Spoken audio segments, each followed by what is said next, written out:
Hi, everyone, and welcome to the HR Works podcast, brought to you by HR Daily Advisor. I'm your guest host, Josh Zigmond, Content Director for Simplify Media. The HR Works podcast provides clear, relevant, and actionable information on topics that matter to you, the HR professional. When you're armed with the best practices and strategies to attract, retain, and engage top talent and deliver exceptional service to your organization, HR just works. In today's episode, we're having a conversation with Abhishek Kaushik, CEO and co-founder of WeCP, a one-of-a-kind tech screening platform that helps recruiters and hiring managers to evaluate developers faster and efficiently. Abhi, welcome to the HR Works podcast. Thank you, Josh. It's a pleasure meeting you. All right, likewise. So, Abhishek, WeCP stands for We Create Problems. Can you tell us more about WeCP, what you aim to achieve in the market you serve? So VCP, we started, when we back into 2015 in our university in India, we used to set coding questions for contests, especially the contest which targeted to hire programmers. So we used to sell these questions to recruiters, especially, send them questions and say, hey, look, you don't have enough questions and every question on internet is leaked. Why don't you use these questions for your technical interviews? So that's how we started, and we understood the science behind setting questions. Since we started by setting questions, we called ourselves like, hey, what do we do? We simply create problems. So that's how the name came up, and it was catchy. It was welcomed by people who backed us. That's how we named our company. Today, we are a full fledged technical recruiting software. I would say VCP is for recruiters what Canva is for publishers, right? So today, to design a poster or to design a artifact for your marketing purposes, you just go to Canva and create a poster and you start using it. You don't depend on a designer expert, right? You no longer have to rely and buy time from a designer. Canva does it for you and you save a lot of time. Similarly, recruiters today depend a lot on technical hiring manager to create a hiring process for them. Then that's what we're trying to solve. So we're trying to make recruiters self-reliant, so they don't have to depend or over depend on engineering team, internal teams, and to help them in technical hiring, because hiring is a function for recruiting teams. So we are kind of building a tool which can make recruiters independent, self-reliant, and reduce their over dependence on engineering teams. Well said. That's great to hear. Thank you for sharing that, Abhishek.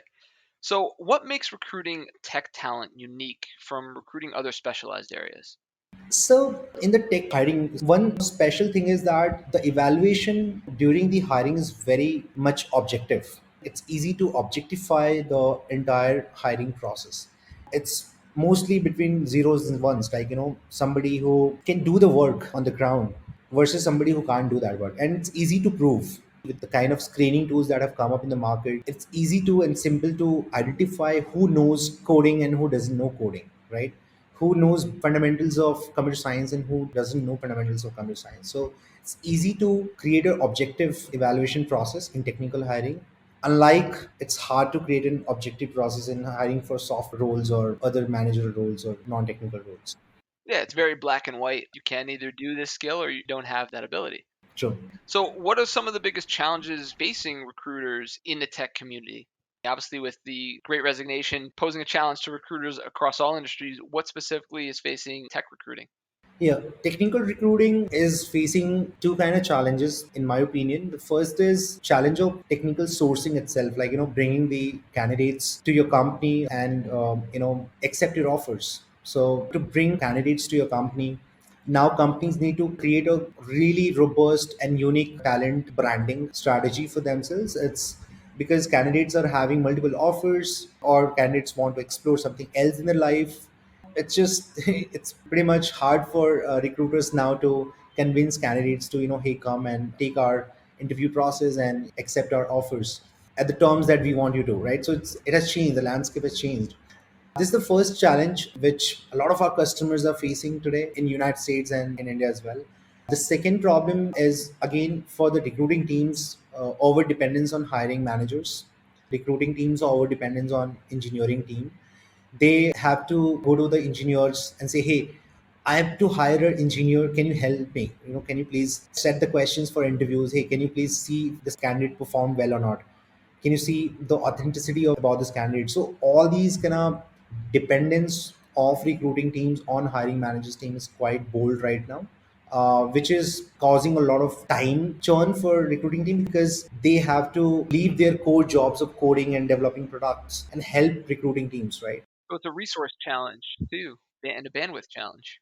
Correct. We found 37% of the times of senior engineers and engineering managers of growth stage companies is going into hiring the next engineers for the company, Interesting. right? So these are the two challenges which is quite upfront right now. Are you seeing any other trends with the technical talent community? Maybe shifts toward a gig work model? We're certainly seeing that grow in popularity across the workspace in general. But how about specifically in the technical talent community? Yeah, of course. In the technical talent community, we see a gig space emerging very openly now, and especially in a way that's getting accepted by tech companies. Countries like Eastern Europe producing great tech talents, and they are openly coming and getting contract work, technical work. At the same time, companies are trying to get them inside their ecosystem, trying to onboard them, trying to change the policies of hiring freelancers, hiring contractors. So we see that's happening because hiring a gig is pretty much driven by, hey, this is my work and you have to get this done, right? And it's very simple for a person who wants to get the work done quickly. Yeah, it's interesting to see as well, where I think a lot of organizations are faced with the decision of, do you invest in upskilling your existing employee base to cover technical gaps or knowledge gaps that you're seeing and opportunities you're seeing? Or do you look to the gig economy and use that as a solution to fill those technical skill gaps that may exist? It's the balance of invest in your employee base and build long term employees, or have the quick solution through the gig economy. Right. So it has been really interesting to see how organizations decide to go. Do you find that there are certain organizations that benefit from one model versus the other? Yeah, we have seen enterprises trying a lot of upskilling programs now because they're trying to fill as many positions as possible with simple basic knowledge in the candidates and then bring them into their programs and upskill them on the new tools and technologies. So, upskilling programs in enterprises working well. Like we've seen our customers hiring freshers and taking them to upskilling programs and making them client ready developers, right? Or project ready developers. So enterprise are definitely getting benefited with this model. At the same time, growth stage companies who want to get their work done quickly by good engineers, in my opinion, they rely more over gigs when they're not able to hire full time quickly. So that's kind of model that I see kind of working for these two customers. That's some great insight, Abhishek. So, looking more specifically, as WeCP focuses on being a screening platform for hiring, screening has always been understood as a vital part of the hiring process and really impactful in the long range success of companies. Screening your employees just ensures that you're hiring the right talent for roles. But it's come even more to the forefront, even in the entertainment industry. We're seeing programs or shows through platforms such as Netflix with Inventing Anna or Catfish, just the importance of having proper background checks. So, can you explain how detrimental background checks can be to an organization? Absolutely. So, yeah, Anna is a perfect skill check. She is very skilled, but the background check is kind of like broken and she gets through. So, Right. right. So, in organizations, background check is quite vital today. When you do screening, you can do two kinds of screening. One is about the person's authenticity, whether the person that he or she claims to be is the right person or not, and the other is to check their skills and screen their skills. So there are different kind of tools. Fortunately, we have tools nowadays to screen background and screen skill. And in the remote setup, companies as young as us like are doing background verification before hiring anybody in our system. We're trying to know, hey, who is this person, trying to look at their academics, trying to look at their residence, trying to look at their claims that they have put in the resume. So screening their background is becoming vital along with the screening skills. So yeah, I would just say that every company should try doing this because a bad hire, even for 2 days, is detrimental to companies' future. So it's quite important to screen backgrounds. So, beyond the background check, what are some methods recruiters can put into action to help properly vet and test their candidates? I know you mentioned skill tests. Are there any other avenues that recruiters can explore? Yeah, of course. One of the areas where we're trying to improve our tool on is to check candidates' productivity and candidates' retentionability with the company. So, can you retain the person for a long time in your system? and if you can retain how productive the person is, right, to be able to predict that the person is gonna add a real value to your business growth. So these kind of insights is quite important if you really want to build a high performing teams, right? It's very difficult to objectify this because it's not so simple to check someone's future productivity now and willingness to stay with you in advance. But that's where recruiters expertise comes in the picture, like humans experience comes in the picture. You're gonna do proper face-to-face interview, try to focus at least for 15-20 minutes on specific question that can give you good insights about the candidate personality, candidate's character. So I would say, along with technical interviews, you must spend some time to understand people, real character, real attitude, real personality, so that doesn't get unmasked by the skills that the person possesses. So that's quite important, in my opinion. That's great. So, speaking of productivity, generally speaking, are there any ways that recruiters currently are being inefficient? Things that you're seeing that just aren't a productive method to recruiting and hiring, not just new technical employees, but employees across the board? Yeah. What I mean by productivity here is while you test them on a certain task, you give them a task. Like nowadays, people are giving take home assignments, to techies. Like, hey, take a assignment and do it. Productivity is simple, like work done in the unit of time, and whoever does it fast is probably more productive or more efficient. So companies are recruiters are exploring this idea of checking their productivity by giving them a take home assignment. In our tool, we're trying to do something different, trying to say, hey, don't take the assignment to home, probably do it here, take more number of hours, do it on all our tool, and we automate the evaluation of that. So the recruiters save a lot of time in automating the evaluation of the take home assignments, right? So that's something we're working on. And like you asked, that's one thing that recruiters can check. But to check future's productivity, or someone's future productivity, it's all about looking at their past. Just look at how productive they have been in the past, look at the data, look at the resume, ask the relevant questions, and then you get an insight about the future. If a person has been productive in past, most likely it's going to be productive in future as well. That's a great way to look at it.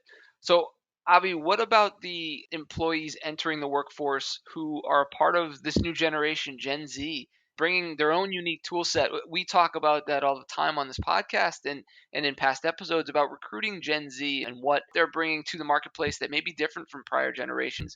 What are we seeing that is unique about Gen Z technical talent? I'd say Gen Z has a unique character today.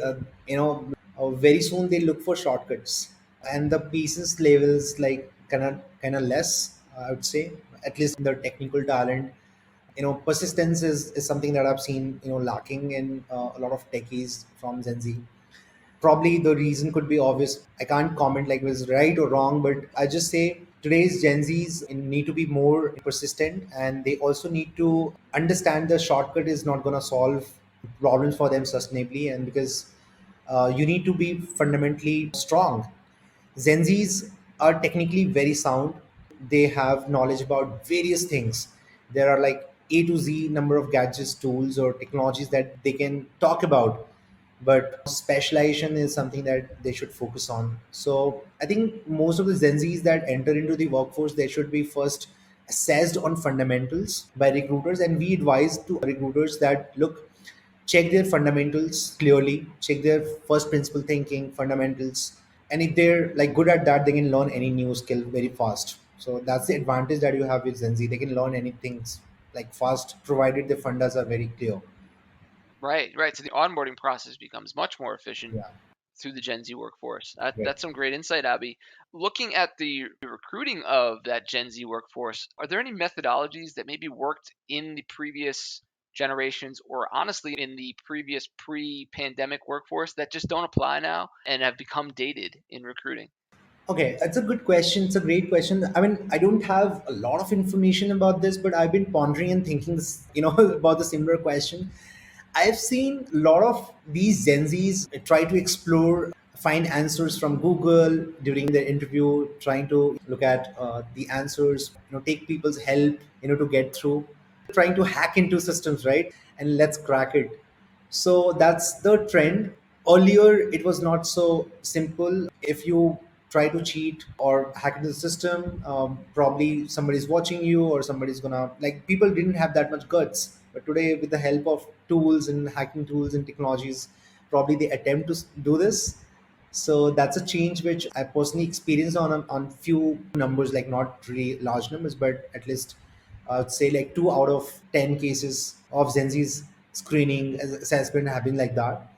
Yeah, so hacking the system has been one tendency. So that's something which I see is trying to do now. I find it interesting too to see just reaching talent has changed over the course of, let's call it, 5 to 10 years, where previously it may have been job board sites, or even before that, I'm of time when classifieds were still a way Yeah. to reach talent. Now it has all moved to being more aggressive in the recruiting space, actively recruiting and reaching out to talent via social media handles. And that's really been interesting too. But even, I mean, you've seen a shift between the expectations in the hiring process. Cover letters have almost become a thing of the past, and could be argued how necessary they are in the recruiting and the interviewing and application process. I'm curious if there's anything else you see that is just of a bygone era, even. Yeah, and that's right. Like, finding Gen Zs on the formal job boards could not be as successful as you find them on social media. Like, putting things on social media, get more closer to the tools that they use. So that's right. That's a good way to think about it. Yeah. So, generational diversity is certainly one way to look at diversity at a company. But again, I think across all gender, race, and age, you can look at ways to create a really diverse workforce. What do you see as the best approach to developing a diverse recruiting pipeline into any team that's looking to really grow and scale and build a diverse community? Right. I think, to create diversity in teams, it's all about, believing in the diversity, in the power of diversity, because being us, we are like nearly 22 people today, and out of that, 10, 11 is women. So what has worked for us is, we've always believed that bringing diverse team brings diverse opinions, brings diverse kind of expressions, diverse thoughts, and you gotta know different approaches to solve problems. Diversity is more about like mindset, that belief that you have in the power of diversity. Unless you believe that, it's very difficult to build a diverse teams. And I think every startup should try this now, because diversity was mostly, a buzz around in large companies where they have to put a policy or a program. But even startups should try this. When young companies should try this, it really works. That's great. Is there an approach that you see working for companies to really create a nice diverse pipeline? I mean, that is proven to be such a great way to build diversity even up to the leadership levels within companies, is creating that pipeline and starting early on. So are there methodologies that have worked for recruiting a diverse pipeline of talent in the technical space? At least at the junior levels, I feel, remove the bias from your hiring process, right? Make your hiring process bias free. Make it such that you don't have bias around gender, around race, around any kind of flags. And the next is, have that screening process very much objective. Make it skill driven. Whoever is skilled is gonna qualify for your process. And we've seen that from engineering to marketing to sales, both gender qualifies for our roles. Like I said, it has always been 50-50. We've always been able to hire, like, 50% men and 50% women. And it's not been, we put conscious effort towards this. Just because we build a bias free process, we could find that process working well and equally gives us, two genders into our workforce. So I think, make your process bias free, and, be mentally ready to accept the power of diversity. Yeah, that's some great insight, Abhi. Thank you for that. So, what do you see? And this is the $1 million question that no one truly has an answer to, as we're all trying to figure out what the future of the workforce looks like. But what do you see as the future of recruitment? It's a great question. I say to everyone that, look, in the next 5 years, recruiting community would be more evolved. Recruiting, especially technical recruiting, there will be more non-technical recruiters doing technical recruiting. Is the first thing that I see, right? Because the demand of the tech workforce is increased, and any non-technical person is becoming a technical person now, because to use tools around. So I've seen more and more non-technical recruiters becoming technical recruiters. So they need to be educated. And I see that leadership at the companies would want more and more recruiting to happen without their involvement. Especially at the managerial levels, I see more and more hiring would be expected to be done by recruiting teams and not involve engineering teams, because the hiring manager wants a perfect fit for his team, for his department, and recruiter struggles to find that. And recruiter comes back to the hiring manager saying like, I've not been able to find, can you help? How do you define perfect person? We need to educate, we need to build more and more processes to educate the recruiters to do technical hiring. So this is certainly a future which I see in tech recruitment. The second thing is about the sourcing, the problem of sourcing that companies are having now. Presently, we see a lot of talent shortage. Where sourcing is becoming competitive, but I feel in the next 3 to 4 years, this problem will be solved. This is just a temporary fad, for geopolitical reason or COVID reasons. But I feel there's at least 30 to 35% workforce around the world which is not being reached by recruiters. They know tech skills, they know coding, they know something, but they're probably not being reachable right now. They are getting ready. They're not even, they don't have a technical degree, but still they can code, right? And this is a really large population of technical workforce which is going to add to the economy. They're going to come to the system which recruiting teams can leverage. And then the problem of multiple offer letters and the problems of shortage of talent would go away. I think we'll soon see a lot of good improvement in supply of technical demands. That's something I can predict. Those are great predictions. Thank you for that, Abhi. One thing you said that really stuck with me was the relationship between the hiring manager and the recruiter, and having an understanding of what to look for and how to identify future talent and future opportunity in the workforce, and really looking for those key factors instead of looking for the perfect candidate to enter a position, looking for the other factors that may lead to them becoming the perfect candidate. Being able to identify those deeper skills where you could then predict and future plan for their success, I think is crucial. And having that communication, that relationship between the hiring manager and recruiters to understand, hey, these are the skills that we're looking for that will then lead to and can be coached into becoming a future leader at a company. Yeah.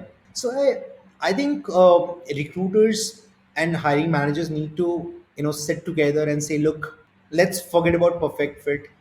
Let's find the person with the right skill set, the person who can work with us, be the part of the culture, nurture the culture, help us grow, and create a checklist against these kind of belief system. And the solution to achieving and hiring that kind of person is very simple. You have to look for somebody who has strong hold on fundamentals, right? When I say fundamentals, I don't mean fundamental knowledge or skill, knowledge on tool or technology. What I mean is how he thinks. Right. Can you create a process, interview process or screening process to assess how he thinks? Does he think through basics? Create your interview questions which can assess their thinking, which can assess their approach, can assess how fundamentally how strong he is in first principle thinking, in fundamental thinking. That always works. If you have a person who's strong in first principle thinking, thinking through basics, is always going to outperform others who don't think like that. And the other qualities that you can checklist is about how the person is in two things. Number one, understandability. How good he understand things, how fast he understand things, what is his way of understanding things. And second is explainability. How good does he explains, right? Right. So if you can checklist any candidate against these three checklists: fundamental skills, and the next is understandability and explainability.